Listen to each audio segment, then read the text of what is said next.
আমিন জোরে বলার হাদিস আছে, আবার আমিন আস্তে বলার হাদিসও আছে। জোরে আমিন বলতে হবে এটা যেই সাহাবী বর্ণনা করেছেন, আস্তে আমিন বলার হাদিস ওই সাহাবী বর্ণনা করেছেন, অর্থাৎ বর্ণনাকারী সাহাবী একজন। বলেন বর্ণনাকারী সাহাবী একজন, উনার নাম হলো ওয়াইল ইবনে হুজর রাদিয়াল্লাহু আনহু। তিনি বলেছেন সাল্লাইতু মা রাসূলিল্লাহি সাল্লাল্লাহু আলাইহি ওয়াসাল্লাম, আমি আল্লাহর নবীর সাথে নামাজ পড়েছি গো।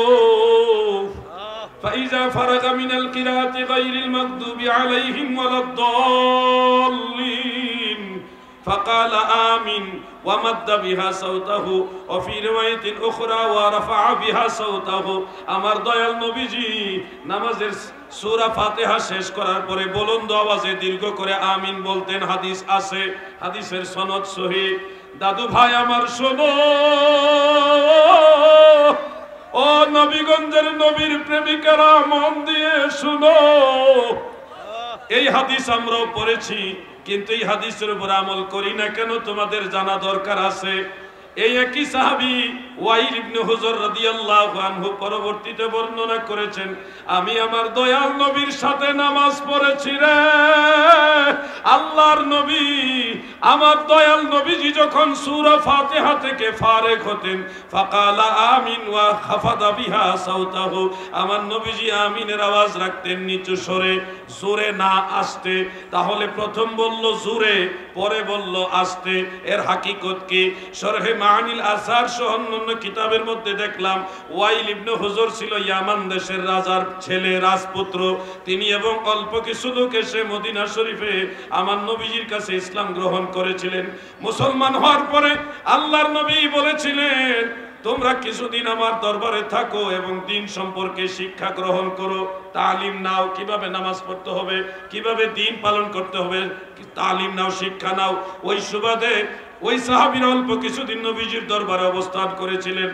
ওই সময় সূরা ফাতিহার শেষে আমিন বলতে হয়, এটা শিক্ষা দেওয়ার জন্য, তালিম দেওয়ার জন্য নবীজি কয়েকদিন জোরে আমিন বলেছেন। যখন সাহাবায়ে কেরাম সবাই শিখে ফেললেন সূরা ফাতিহা শেষ হলে আমিন বলতে হয়, তখন আবার আমার দয়াল নবীজি আস্তে আমিন বলা চালু রাখলেন।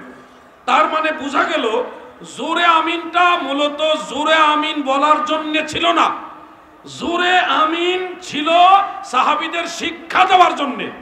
যেহেতু সবার শিক্ষা হওয়ার পরে দয়াল নবী রাসূল পাক সাল্লাল্লাহু আলাইহি সাল্লাম পুনরায় আস্তে আমিন বহাল রেখেছেন, সেহেতু বোঝা গেল আস্তে আমিন বলাটাই হলো সুন্নাত, আর জোরে আমিন বলাটা ছিল তালিম। তালিমের জন্য আমরা জোরে জোরে জিকির করি লা ইলাহা ইল্লাল্লাহ, কিন্তু এটার অর্থ এই না যে আপনি শুধু লা ইলাহা ইল্লাল্লাহ জোরে জোরে বলতে পারবেন, আস্তে বলতে পারবেন না, এরকম নয়। প্রিয় ভাই, আপনি হয়তো বলবেন জোরে আমিনেরটা লাস্ট তো হইতে পারে, আস্তেরটা আগে হইতে পারে। আমি বলবো না, জোরে আমিন বলার হাদিস যে বর্ণনা করেছেন, যেই ব্যক্তি জোরে আমিন বলার হাদিস বর্ণনা করেছেন, তিনার নাম হলো সুফিয়ান সাউরি। যুবক ভাইরা বলেন নাম কি? সুফিয়ান সাউরি। সেই সুফিয়ান সাউরি সম্পর্কে ইমাম বুখারীর উস্তাদ ইমাম আবু আব্দুল্লাহ মুহাম্মদ ইবনে নসর আল মারওয়াজি রাহমাতুল্লাহ আলাইহি ইখতিলাফুল ফুকাহা সেই কিতাবের মধ্যে উল্লেখ করেছেন। এমনকি আল মুহাল্লা বিল আসার সেই কিতাব ইবনে হাজাম রাহমাতুল্লাহ আলাইহি তিনি উল্লেখ করেছেন, আরো অনেক কিতাবে আছে। সেখানে উল্লেখ যেই সুফিয়ান সাউরি জোরে আমিন বলার হাদিস বর্ণনা করেছেন, সেই সুফিয়ান সাউরি নিজেই নামাজে আস্তে আমিন বলতেন। কেউ যদি মাসআলা জিজ্ঞাসা করতেন, উনি আস্তে আমিন বলার জন্যই মাসআলা দিতেন। তাহলে বোঝা গেল জোরে আমিন বলার হাদিস যারা বর্ণনা করেছে তারাই নামাজে আমিন বলেছে আস্তে। অতএব জোরেরটা সুন্নত না আস্তেরটা সুন্নত? এই জন্যে আমরা সুন্নতের উপর আমল করি বিধায় আমরা আহলে সুন্নাত। আকীদায়ও আহলে সুন্নাত, আমলের বেলায়ও আহলে সুন্নাত। আমার নবীজি বিদায় হজের সময় বলেছে, তারাকতু ফীকুম আমরাইন লান তাদিল্লু মা তামাসসাকতুমু বিহিমা কিতাবাল্লাহি ওয়া সুন্নাত রাসূলি। উম্মতেরা শোনো, আমি তোমাদের কাছে দুইটা জিনিস রেখে গেলাম, আঁকড়ে ধরে রাখলে কখনোই গুমরা হবে না।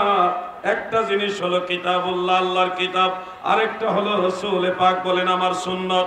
তাহলে আমাদের কাছে নবীজি যে জিনিসটা রেখে গেছে এটা হলো সুন্নত। আরেক হাদিসে নবীজি বলেন আলাইকুম বিসুন্নতি, তোমাদের উপর আমার সুন্নত পালন করা আবশ্যক। এজন্য আমরা সুন্নি। আমরা কি বলেন? আমরা কি সুন্নি।